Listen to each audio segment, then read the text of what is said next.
हरे कृष्णा। तो ये है चंद्र सरोवर, बहुत ही रेयर दर्शन है चंद्रदेव जी के। यहाँ पे बहुत ही सुंदर है और ये अष्टकोण का एक ही जो है कुंड है, जहाँ पे कोण के बने हुए हैं 8। इनकी कथा सुनते हैं। चंद्रदेव जी यहाँ पे आए थे साक्षात भगवान के दर्शन करने। गोवर्धन जी में टोटल 108 सरोवर हैं और ये चंद्र सरोवर सबसे सुंदर है। चंद्र सरोवर परसोली गांव में स्थित बहुत ही सुंदर स्थान है। यह रोड के उस पार लगभग 1.5 किलोमीटर की दूरी पर पड़ता है और मानसी गंगा से लगभग इसकी दूरी 9 मिनट की है। इस सरोवर की बहुत सारी कथाएं हैं कि इसका नाम चंद्र सरोवर क्यों पड़ा। इसे मून लेक भी कहा जाता है। सबसे पहले हम बात करते हैं चंद्र सरोवर की कि यहाँ पे चंद्रदेव आए थे। जब सारे जो देवी देवता आए भगवान का अभिषेक करने, तो उनके साथ चंद्रदेव भी यहाँ पर आए, जिसके कारण इस स्थान का नाम चंद्र सरोवर पड़ा। दूसरा, ये बहुत ही सुंदर कथा है इस स्थान की कि भगवान श्री कृष्ण ने बांसुरी बजाकर गोपियों के साथ रासलीला की थी शरद पूर्णिमा के दिन। इसीलिए इस स्थान का नाम चंद्र सरोवर पड़ा, क्योंकि शरद पूर्णिमा के दिन यह लीला की गई थी। तीसरी कथा ये है कि यहाँ के अनुसार भगवान श्री कृष्ण ने अपनी सखी चंद्रावली की इच्छा को पूरा करने के लिए यहाँ पे रासलीला की थी। तभी से भी इस स्थान का नाम चंद्रावली के नाम से चंद्र सरोवर पड़ा।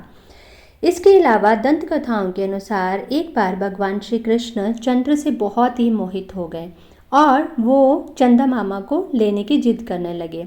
तभी यशोदा मैया ने आकर इस स्थान पर उनको चंद्रदेव के दर्शन कराए। तो उस दिन के बाद इस स्थान का नाम चंद्र सरोवर पड़ा।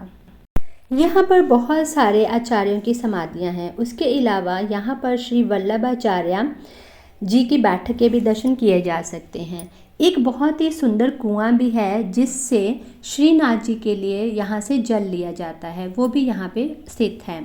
चंद्र सरोवर से श्रीनाथ जी के दर्शन भी किए जा सकते हैं। बताते हैं कि जब श्री गोसाई जी श्रीनाथ जी से 6 महीने दूर रहे तो श्रीनाथ जी स्वयं उनको दर्शन देने के लिए खिड़की पर आकर खड़े हो जाते। श्री गोसाई जी की बैठक भी यहाँ पर दिखती है। और तो और श्रीनाथ जी के अष्ट सखा श्री सूरदास जी की भजन स्थली भी यहाँ पर है। श्री सूरदास जी ने यहाँ साधना भी की थी। इसके पास ही हमें कुंभन दास जी की समाधि के भी दर्शन होते हैं। कुंभन दास जी का जन्म गोवर्धन में ही हुआ था। वह श्री वल्लभ जी के शिष्य थे और उनका कंठ बहुत ही मधुर था, जिसके कारण उनको श्रीनाथ जी के लिए पद गायन की सेवा दी गई और वो हर रोज़ जाकर श्रीनाथ जी को पद गायन सुनाते। तो एक दिन श्रीनाथ जी बहुत ही उदास थे, तो कुंभन दास जी ने उनसे पूछा कि आप उदास क्यों हैं। तो उन्होंने बताया कि मेरा मन चोरी करने का कर रहा है। तो वो बोले, तो इसमें कौन सी बड़ी बात है आपके लिए, जाइए और चोरी कर लीजिए। वो कहते नहीं नहीं, अकेले मेरा कभी भी जाने का मन नहीं करता, मुझे तो कोई ना कोई चाहिए, तुम चलो मेरे साथ। वो कह रहे आप क्या बात कर रहे हो, इस बूढ़ी एज में मैं क्या करूँगा आपके साथ जाकर। वो बोले कुछ नहीं, बस तुम्हें मेरी प्रतीक्षा करनी है, जो भी मैं आदेश दूँ बस तुम्हें उसी टाइम सतर्क रहना है। वो दोनों वहाँ पे चले गए और जैसे ही वहाँ पे जाके भगवान ने मटकी में दोनों हाथ डाले तो उनकी धोती खुल गई और धोती को पकड़ने के लिए उन्होंने 2 हाथ और प्रकट किए। तो इस प्रकार उन्होंने इस स्थान पर कुंभन जी को 4 हाथों वाले, मतलब अपने चतुर्भुज रूप के दर्शन कराए। उसी समय कुंभन जी को यह सूचना मिली कि उनके घर पुत्र हुआ है, जिसका नाम उन्होंने चतुर्भुज दास रखा और वो भी जो है अष्ट सखाओं में से एक सखा माने जाते हैं। इसके बाद यहाँ पे बहुत ही सुंदर स्थान लक्ष्मी नारायण जी का मंदिर देखने को मिलता है, जो कि दान घाटी से बिल्कुल थोड़ा सा पहले है। यहाँ भगवान की बहुत ही सुंदर विग्रह हैं और बहुत भाव से भगवान की सेवा अर्चना यहाँ पर की जाती है। यहाँ पर दानी राय मंदिर गोपियों की लीलाओं को समर्पित है। दानी का अर्थ है दान देने वाला और राय का अर्थ है श्री कृष्ण का एक नाम है। यहाँ की गोवर्धन शिला को अब ट्रांसफ़र कर दिया गया है। यह मंदिर अब यूज़ में नहीं है। यह शिला अब दान घाटी के मंदिर में स्थित हो गई है। दान घाटी का अर्थ है जहाँ गोपियों से कृष्ण ने दान मांगा था। इस लीला से इस मंदिर का नाम दान घाटी रखा गया। बहुत मान्यता है इस मंदिर की। भक्तों का तांता यहाँ हमेशा लगा रहता है। गोवर्धन शिला पर कच्चा दूध, फल व फूल चढ़ाते हैं भक्त यहाँ पर आके। वह भगवान के सुंदर दर्शन भी हैं यहाँ। गौड़िया वैष्णव यहाँ बाहर से ही दर्शन कर कृपा प्राप्त करते हैं, क्योंकि मंदिर के अंदर गोवर्धन शिला है जहाँ पर हम पाँव नहीं रखते हैं। बहुत सुंदर स्थान है अन्नकूट क्षेत्र। दीपावली के अगले दिन हर जगह गोवर्धन पूजा की जाती है। यही स्थान अन्नकूट कहलाता है। यहाँ तरह तरह के पकवानों से भगवान की पूजा की जाती है।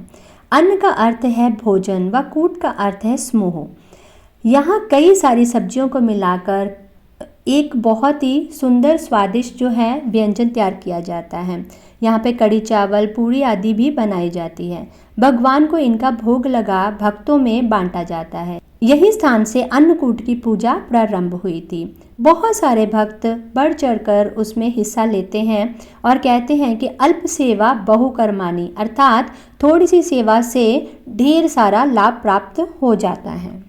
यहाँ पर एक और बहुत सुंदर स्थान है जिसका नाम है अन्योर क्षेत्र। यह बताते हैं कि भगवान गोवर्धन के रूप में जब भोग लगा रहे थे तो खाते खाते जैसे ही भोजन खत्म होता वो फिर बोलते अन्योर अन्योर। अन्योर का अर्थ होता है और लाओ, मुझे और अन्न चाहिए। तो जैसे ही भक्त जल्दी से बहुत सारा भोग बनाकर उनको देते तो फिर वापस वो सारा खा जाते और फिर अन्योर अन्योर करते। यह देखकर भक्त बहुत परेशान हो गए कि अब हम क्या करें। तो हमारे छोटे लाला ने फिर उनको तुलसी पत्र ऑफर किया। जैसे ही उन्होंने तुलसी का पत्ता खाया और डकार लिया और जितना भोजन उन्होंने खाया था सारा एज इट इज़ जो है भक्तों को दे दिया, ताकि वो भी जो है भगवान का प्रसाद जो है खा सकें। इस प्रकार इस स्थान की बहुत ही सुंदर लीला है। कभी जाइएगा तो जरूर दर्शन करके आइएगा अन्योर क्षेत्र के। तो चलिए आज एक ब्रजवासी से सुनते हैं कथा। ये शंकर दाऊ जी का मंदिर है। 5000 वर्ष पुराने दाऊ जी। आज से 5000 वर्ष पहले कृष्ण प्राकट हुआ था।